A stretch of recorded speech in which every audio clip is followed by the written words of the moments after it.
pitching. If you can get good at this within 100 yards of the flag, you can really make sure and count on the fact that you can play these shots regularly with consistency, and they're going to be of good quality. So in this video I'm going to show you exactly how you can get really good at pitching. Without further ado, let's go. This is Nick Does Golf.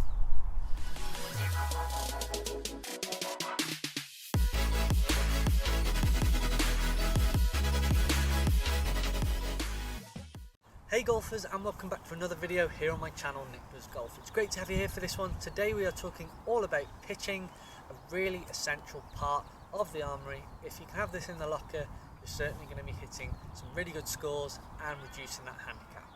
This is where you score. If you can get down in two from here every time, you're going to be really focusing in on getting a great score every single time. Well, as long as you can drain the putt. Now pitching is very relatable to the video that I did about distance control. If you can couple the two up and get really good within 100 yards, you're certainly going to be well on your way to hitting very good shots most of the time.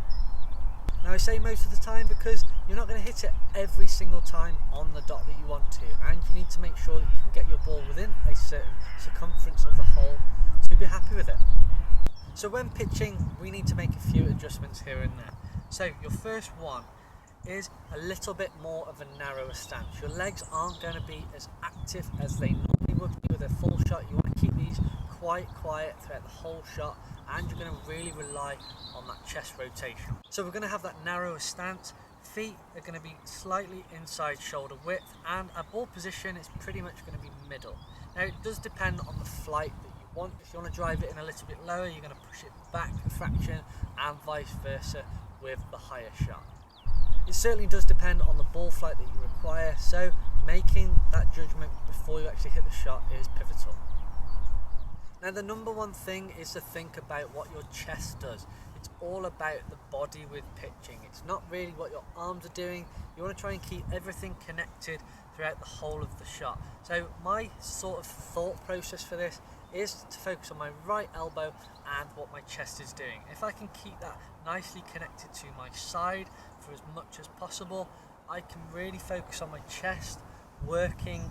Also with this, I can certainly rely much more on the fact that my club face is going to be squarer throughout the whole shot. We don't really want to be shutting it down because the distance control is going to be way out, and also we don't want to be opening that face because we're going to be a lot shorter than we need to. We want to try and keep it as consistent as possible.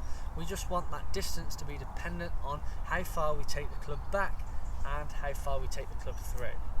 So chest and arms is really important. Work them together.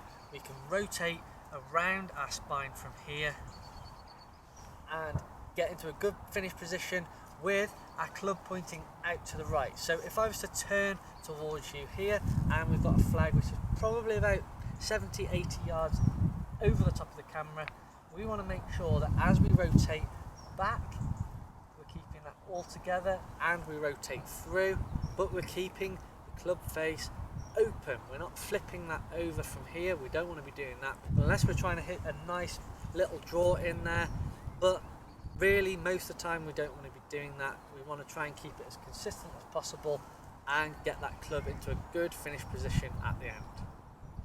Something that I would incorporate with your pitching is that clock face. It works really well for lots of different shots, no matter whether it is 30 yards or 100 yards with pitching. It certainly works because you can just keep it nice and simple. If you needed to take it back to here, which is halfway and halfway through, you can work out a rough yardage of how far you're going to hit that club. It's the same for a 3/4 shot. If you can just rotate round with your chest pointing away, keeping your elbow into your side, you can really wind it up to 3/4 and bring it through 3/4. You've got your yardage there. Now you can use that and you can work that to your advantage, because when you get that yardage out on the golf course, you're going to be bang on and you're going to have a much better chance with a lot more confidence.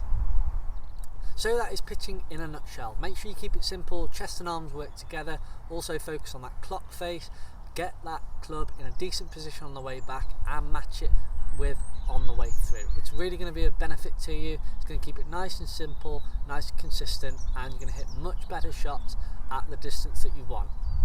Make sure you do those adjustments here and there so your feet narrower and that ball position varies depending on the ball flight that you want. This is really going to help you, so make sure you practice it and put it in play. If you've enjoyed that video, hit the like button, ding, and leave a comment down below. I'd love to know, how do you pitch and what are the things that you focus on most? Leave it in the comments, I'd love to hear from you.